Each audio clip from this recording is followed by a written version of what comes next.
je voulais apporter un message d'espoir. On pense au Mediator. Irène Frachon s'est battue pendant combien d'années pour faire interdire le Mediator? Son enquête, elle a été en but aux autorités de la NSM. Ses collègues se sont foutus d'elle. Elle a essuyé les colibés, les menaces. Elle a tenu bon. Aujourd'hui, le procès du Mediator a été jugé. Parmi les gens qui ont aidé Irène Frachon, il y a un cadre de la sécurité sociale qui est intervenu en cachette de son institution pour comptabiliser, pour permettre à Irène de comptabiliser les morts du Mediator et de faire tenir sa procédure. Ce mec, elle l'a appelé le Père Noël. Eh bien, peu de personnes ont réussi à faire quelque chose. Nous aussi, on réussit. Et la vérité de demain, c'est la correction des erreurs d'aujourd'hui.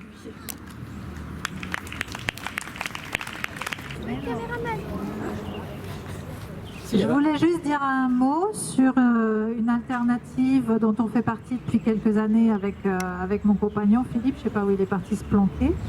Je pensais à vous en parler, alors que j'y pense jamais, pour deux motifs. D'abord parce que c'est une alternative qui crée du lien, et je crois que le lien actuellement on en a vraiment besoin. Et deuxièmement parce que ça représente une alternative au système monétaire qui existe aujourd'hui. Donc à l'euro et tout ce système, hein, on connaît l'argent dette, ça enrichit les riches, ça appauvrit les pauvres. Il y a une alternative qui existe depuis 2 ans sur la Réunion et depuis 4 ans, je crois, en métropole, qui s'appelle la monnaie libre. Ça a été inventé par un mathématicien au lendemain de la crise de 2008 qui s'est demandé comment il pouvait faire pour créer un modèle mathématique qui n'enrichisse pas les riches et qui n'appauvrisse pas les pauvres. Et une monnaie, enfin un modèle mathématique qui permette une circulation de la monnaie qui ne s'accumule pas, qui ne soit pas faite pour accumuler, qui soit faite vraiment pour l'échange. Et donc il a mis au point la théorie relative de la monnaie. Des informaticiens sont tombés là-dessus et ils ont trouvé ça absolument génial, révolutionnaire, et ils ont concrétisé le projet en faisant des plateformes. Alors un site qui s'appelle monnailibre.fr et un site d'échange, un peu comme Le Bon Coin, où les gens mettent leurs annonces, leurs services, leurs coups de main, ce qu'ils cherchent.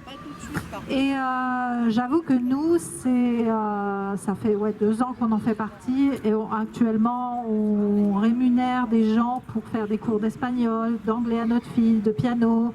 On a acheté plein de choses qu'on n'aurait jamais pu s'acheter en euros avec nos moyens.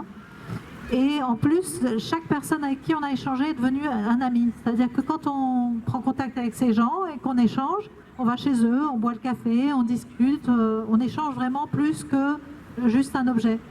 La monnaie libre, il n'y a pas besoin d'euros, il n'y a même pas besoin de donner un prénom, de donner surtout pas des coordonnées bancaires, même pas un téléphone, rien. On peut juste commencer par déposer une annonce parce qu'on a quelque chose à vendre ou un service à proposer sur un site qui s'appelle J'échange. Et à partir de là, quelqu'un vous contacte, moi je serai intéressée, patati patata. Et par la suite, on peut devenir co-créateur de monnaie.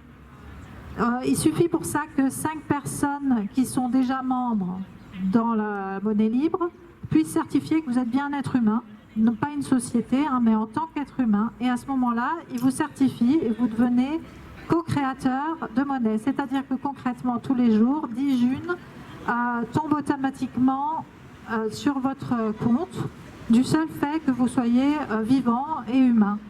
Et ce qui permet de créer de la monnaie, de créer de la richesse. Et c'est vraiment une monnaie de l'abondance et de la richesse. Voilà, on peut en témoigner en tant qu'utilisateur depuis quelques années avec mon compagnon, et d'autres, je sais qu'il y en a quelques-uns qui en font partie. Voilà, je voulais juste vous en parler. Je vais vous distribuer des petits flyers avec les adresses, comme ça vous permet d'aller jeter un œil pour approfondir. Il y a un site monnailibre.fr, vous avez absolument toutes les infos pour comprendre et pour cerner ce que c'est. Merci beaucoup. Bon, moi, je veux dire azote résistant jusqu'au bout tant qu'on peut. Pour certains, ça va être plus difficile parce que si on leur fait du chantage, c'est soit tu mets la picouse ou soit tu perds ton boulot. Ça, c'est vraiment, on n'est pas préparé à ça du tout. Hein. Il aurait fallu penser création de communautés, notre propre système bancaire entre nous, etc. Mais personne n'est prêt à faire ça, il n'y a aucune organisation. Donc, n'y parle pas de la monnaie libre, hein. N'y pense que voilà, un réseau de citoyens où chacun y met un monnaie pour soutenir l'un et l'autre, mais bon, ça, on n'en est pas là du tout. Donc chacun résiste comme il peut dans son coin jusqu'au bout à la picouse. Et moi je pense qu'ils passeront pas. Hein, j'ai espoir voilà, hein, dans l'univers, dans le baobab là, qui est là. Ils passeront pas. La lumière, elle a sa propre force.